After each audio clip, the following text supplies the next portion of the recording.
இவன் என் மேல இருக்கிற விசுவாசத்துல இப்படி ஒரு தேவையில்லாத காரியத்தை பண்ணிட்டான். சரி பரவாயில்ல, இருந்தாலும் உனக்கு நான் தானே முதலாளி.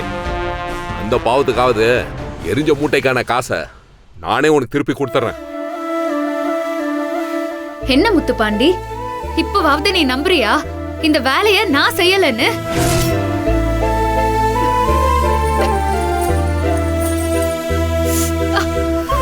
ஐயோ ஹாசினி, என்னம்மா நேத்து ராத்திரி காயம் பட்டுச்சு, இன்னும் மருந்து போடலையா நீ? வாமா நான் போட்டு விடுறேம்மா, வா வாமா.